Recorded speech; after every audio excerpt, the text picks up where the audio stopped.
My name is H.A. Goodman. I'm an author, columnist, and journalist. President Trump is very much looking forward to vetoing the Senate resolution. So the Senate sided with the House. Republicans in the Senate sided with Democrats in the House to try to overturn President Trump's national emergency declaration. That will be swiftly vetoed. This is a major victory for President Trump. Major victory. President Obama. Now, before I talk about this, how many pundits on the left? Because I'm a Trump supporter. I'm not, but how many pundits on the left who pontificate and preach? How many of them have friends who are dreamers? Not many. Probably none. I'm assuming. How many of them have known undocumented immigrants? Okay, I have friends who are dreamers. They don't say, gee, I hope Nancy Pelosi or AOC helps us out. They say, I hope President Trump helps us out. And they understand, and I speak, and they have a grasp of U.S. politics a lot better. They're not focused on whether a wall is built or not. They're not. They're focused on one thing, citizenship, which is what President Trump offered dreamers. He offered Democrats a pathway to citizenship for dreamers. This is in the Washington Post and a whole bunch of other publications. Democrats said no way. They didn't. The one goal they want, the one policy objective they want is a pathway to citizenship. That has been completely overlooked by the pseudo-morally superior buffoons and imbeciles on the left who forget that President Obama deported 2.5 million human beings. But before we get to why this is a huge political victory, Trump offers dreamers citizenship. You can just look this up on the Google. Trump offers dreamers a path to citizenship. So this is Reuters. Trump offers dreamers a path to citizenship. This is the Washington Post. Trump supports path to citizenship for up to 1.8 million dreamers in new White House proposal. Okay, he's willing to play ball and negotiate.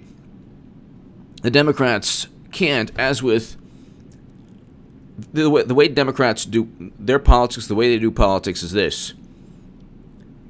They have this carrot that they dangle in front of voters. They say, well, if you don't vote for us, you'll never, ever, ever get what you want. Meanwhile, and they say this as they're actively sabotaging and undermining the objectives and the hopes and dreams of their own constituents. They had no intention of negotiating with Trump for citizenship for dreamers because they didn't want Trump to be known as the president who presided over that monumental achievement in terms of immigration reform. They had no intention. They just want to hurt and undermine and harm in any way possible President Trump's presidency. But the Senate voted alongside. The Senate voted to prevent Trump from declaring the national emergency. He's going to veto it. The reason it's a tremendous victory is because it highlights, if you're really interested in all of this, it highlights exactly the failures of the Democratic Party when it comes to immigration reform. They had no intention of negotiating with Trump for the one objective that their constituents want. The one thing, a pathway to becoming a citizen. The one thing. So it highlights that.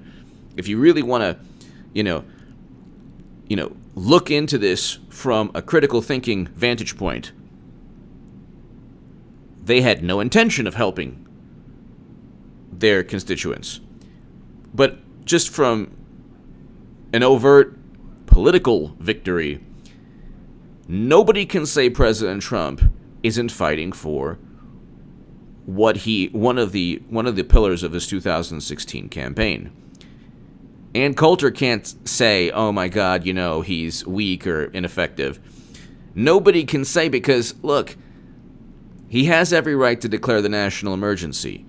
General John Kelly, before he was in the Trump administration, in 2014, he was part of President Obama's administration as a general in that region, in that geographic region, and he stated, based on what was taking place, the flow of illegal narcotics, the flow of the trafficking of everything from narcotics to crime to human beings, all of these things.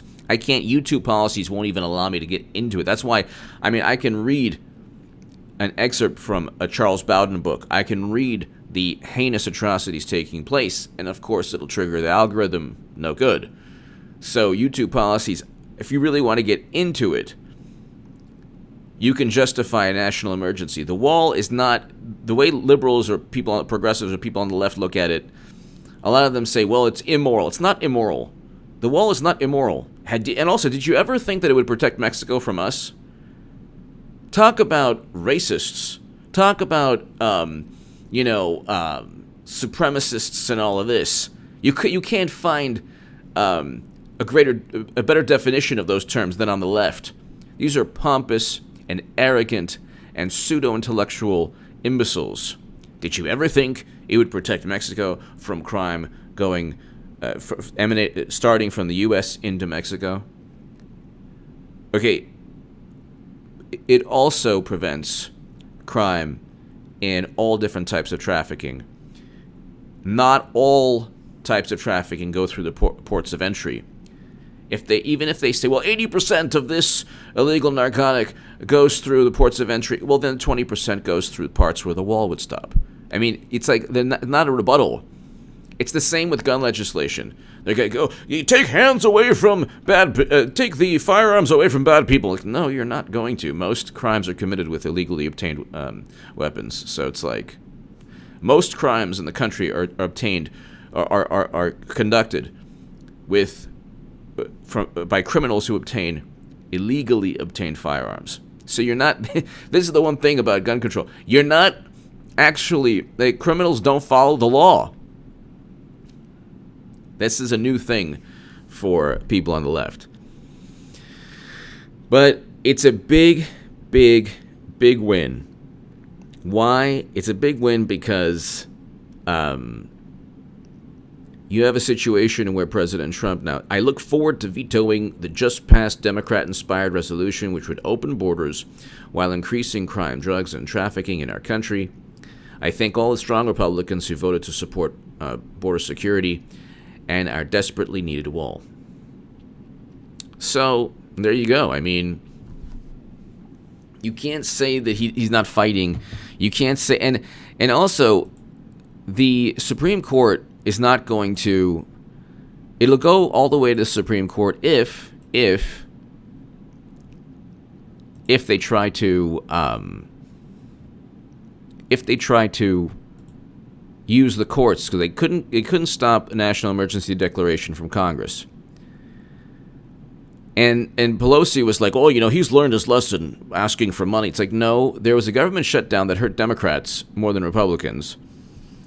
And, you care. I love how they framed it also. Like, oh, these people are losing money. Well, then give in, Pelosi. Give in, Democrats. No, we're not going to. It's like, only people on the left could make a moral case when they themselves could end the shutdown by giving in. But their vantage point is, no, we're not going to give in. People suffering and not getting a paycheck, that's Trump. He should give it, not us. It's like, if you're so morally superior, you're the one who acts like the adult, and you're the one who acts in accordance with bettering the lives of people who don't have their paycheck. You're the one who, if you're claiming moral superiority and you're claiming that Trump is causing so much headache and suffering with a shutdown, then you're the one who should give in, because you're using that as a rebuttal to Trump. So if you cared so much, you'd give in. Oh, no, Trump has to give in. Trump has to give in. So they're like petulant. They just only care about attaining power. And he still got what he wanted. He still got the wall and money. That's the point. There is a national emergency. And there is a national emergency, and I've stated, and I predicted that, I stated that it'll happen. He's going to declare a national emergency. I said that like 8 different segments. Everything that's going on right now with the Clinton email investigations, the Peter Strzok transcripts, Lisa Page transcripts. Check out my segment prior to this one. But let's just read here. You have Republicans. The only Republican that I can kind of understand is Rand Paul, because it does circumvent Congress, but presidents always circumvent Congress. The AUMF, which Rand Paul is against, circumvents Congress completely. The Constitution states that Congress has to declare war. You can't just utilize a resolution. But last time Congress declared war was in World War II. We've utilized resolutions for all our conflicts since, our wars since. But let's see, Senate. So, Senate rejects Trump's border emergency declaration, setting up first veto. Oh, wow. Vaping ban ready for Florida Senate vote. Wow, that's crazy. Senate passes a resolution to overturn Trump's national emergency declaration. Senate passes resolution to overturn. This is CNN. The Senate delivered a high-profile rebuke.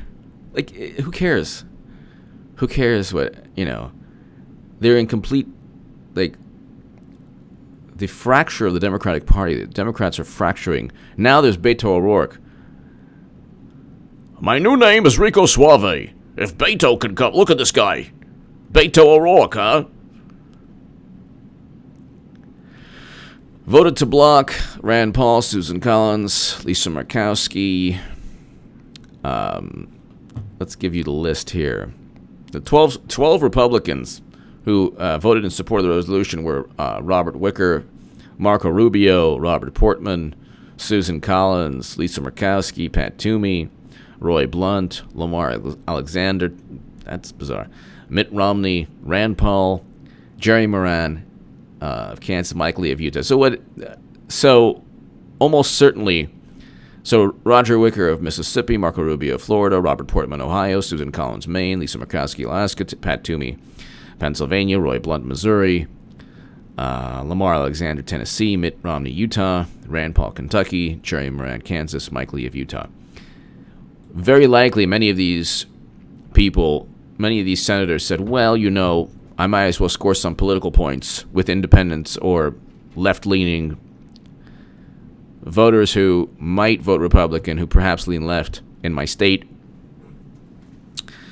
I might score some political points once there were 4, because all they needed was 4 senators.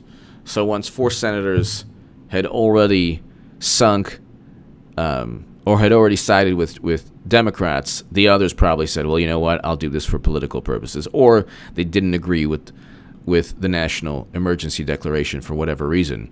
There is a national emergency at the border. That's not even up for debate.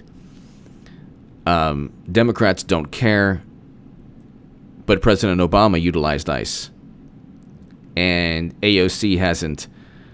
And we're beginning to find out also, AOC, not only has she not introduced a bill, law, why don't you vote for actual legislation, not just a resolution, a Green New Deal resolution that doesn't inspire anyone, and even the AFL-CIO is against.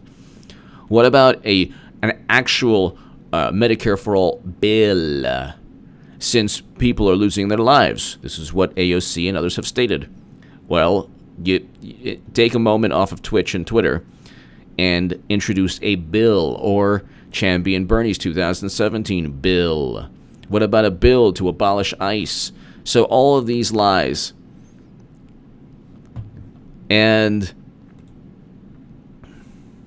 anyway, the point here is that he has won a major victory because he showed Congress, he showed it the Republican Party, he showed the country that he's going to stand up for one of his principles.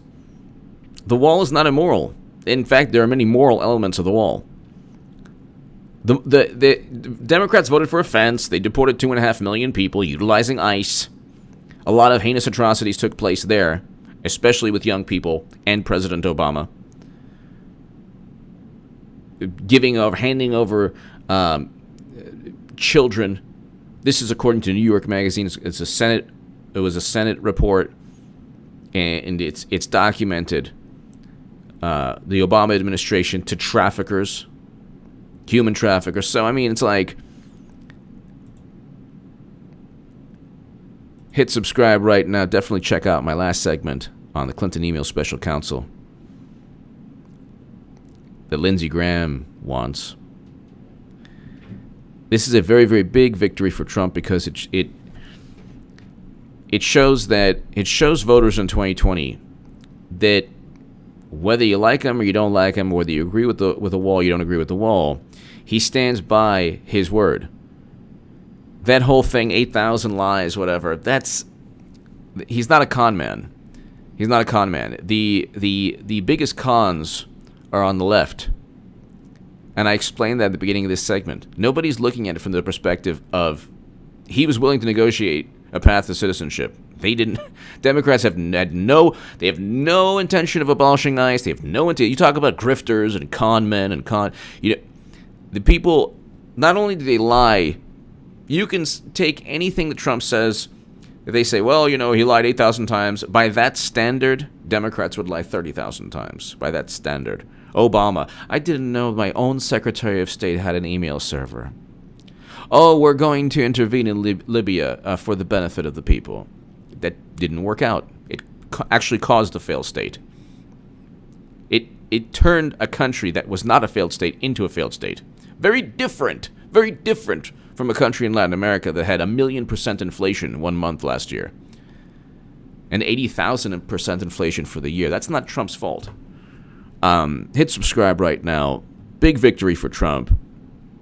It shows that he's true to his word, or at least that he's going to, in 2020, when he says, hey, I fought for this, and I'm building this, it's actually happening. It is happening.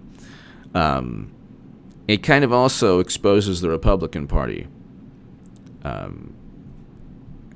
And it gives him not only a political victory around the country in terms of him standing up for a campaign, a pillar of his campaign, but it also exposes the Republicans and increases his stature within the Republican Party. Hit subscribe. Thank you so much. Check out my last segment regarding Clinton email special counsel. Thank you. Also, check out my Federalist articles below and my latest segment on HA2A. It's my it's my gun channel on YouTube, but it used to be HA Second Amendment. It's now HA2A. That's a Springfield Armory 1911 45 ACP. Thank you.